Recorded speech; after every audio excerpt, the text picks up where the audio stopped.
There's been a real psychological sea change across generations in Asia. Older Asians, if you take, for example, Japanese or Koreans or even Chinese, they grew up in a world in which there was the Cold War, but the United States prevailed. It was the world's sole superpower. And of course, for Japan and South Korea, there was an alliance system in which they were part of the US security system that really governed and provided the stability for East Asia. So they look up to the United States in many ways.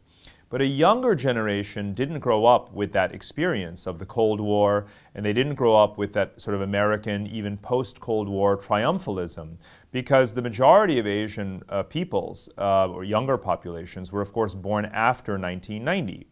And in many Asian countries, that represents the majority of entire country's population. So their memories, when they think of America, are of the 9/11 terrorist attacks, the financial crisis, the election of Donald Trump, and so forth. So their views are really quite different about America. They don't remember America firsthand from what it was. They only remember what they see. They see a lot of political division. They see sort of social fragmentation. And they see that their economies, particularly that of China, are actually as large as that of America. And they see how innovative they themselves have become. So depending on the country that you're looking at in Asia, you're seeing less and less Asians actually traveling to the US at all, or traveling to Europe. It's also because the West is trying so hard to bring its best foot forward, its educational system, to Asia. So in Singapore, you have campuses of MIT and Yale, Georgetown and Duke, and other universities have campuses in China, and so forth. So Asians now have the luxury of enjoying a high-quality Western education without ever having to leave home. So this is another reason why you see this Asian first, I like to say, an Asia first mentality, where they believe that they really are the center of the world and everyone is bringing their best exports to them. It's very commonly thought today that we live in a world where walls and borders are going up, where protectionism and xenophobia and populism are the order of the day, where anti-globalization movements are sweeping our politics and our society. But if you look at Asia, which is, again, the majority of the world population, you don't really see those sentiments. You have a pro-globalization sentiment that's very strong because they know that it is globalization that has elevated them economically. You also have a lot more demographic openness. It's to a remarkable extent because these civilizations of Asia are quite mutually unintelligible. They're very diverse. Indian people don't have much in common with Chinese people, right? They can't even understand each other. And yet what you're seeing happening, just on the basis of demographic supply and demand, is that the aging countries of Asia, like Japan, South Korea, and China itself, are importing people from around Asia like never before. The younger, vibrant, working populations of the Philippines and Indonesia, all the way to Pakistan, are sending people to the aging societies as caregivers and also to study in their better universities. So if you look at a country like Japan, which we think of as being almost self-isolating and homogenous, there have actually never been as many foreigners living in Japan as you have today. And in South Korea, you have a rising rate of intermarriage with Korean and Chinese populations. So Asia, to the extent that one can describe it as a melting pot, is becoming more and more so. Now, as a percentage of the Chinese population, foreigners will always be a drop in the bucket. But the overall trend is towards a greater mingling of Asian peoples, especially in the places where they meet in the middle. The cities, the thriving metropolitan, cosmopolitan cities like Hong Kong and Singapore, for example, which have very high percentage of their populations being foreign-born.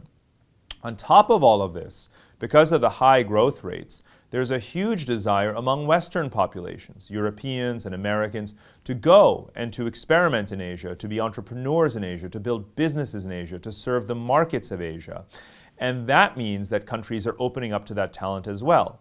So you see developing countries like Thailand or others having entrepreneur visa schemes or investor visa schemes, where you can pretty much have a residence visa on arrival and come and stay for 4 or 5 years, build your business there, explore the market, invest in the population, train local people. And if you do that, and if you make a good profit, you'll be allowed to stay even longer.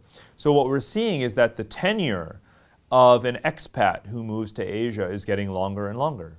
In this book, I talk about the rise of what I call American Asians. Now, I grew up as an Asian American. I immigrated to the United States, and my family, and most immigrants like me, never thought we would ever leave America. There's been a pattern of the last 50, 60 years or more where people want to move from south to north and east to west. But now suddenly what I've noticed is that you have a lot of Americans and Europeans moving east on one-way tickets. And I'm one of them because I relocated to Singapore about 5 years ago. And suddenly we find ourselves in a situation where it's sort of just become home in a default way, and we'll be there indefinitely. And the same certainly applies to the young entrepreneurs that I'm seeing arriving in Asia. Now, the first thing you'll notice when you do arrive is that you're not the only one. As I just mentioned, there's already thousands and thousands, and in the aggregate, perhaps a couple of million young Western citizens who have already migrated to Asia. And you'll find that they already have paved the way for you. You'll find their co-working spaces and their social clubs and their hangouts and their meetups thriving.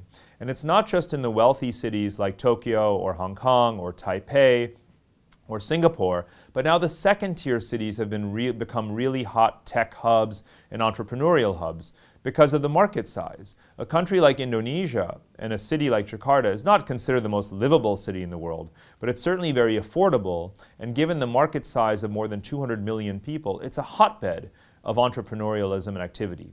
The same is true of a place like Bangkok or Ho Chi Minh City. It really is a thriving ecosystem, if you will. And it's not just one city in one country, it's all of them networking more and more together. So we tend to think of innovation and entrepreneurialism having a physical or geographic locus, a place like Silicon Valley. But what's happening in Asia is because the money is in one place, the academic talent is in another place, and the market is in a third place, and the software developers in a fourth place, they're all really working together across borders, and that's helping to build this greater Asian ecosystem. So that means, therefore, that when you go to Asia, don't be so sure where you're going to live, quote unquote, because you may live in a whole bunch of places over the period of time that you're there.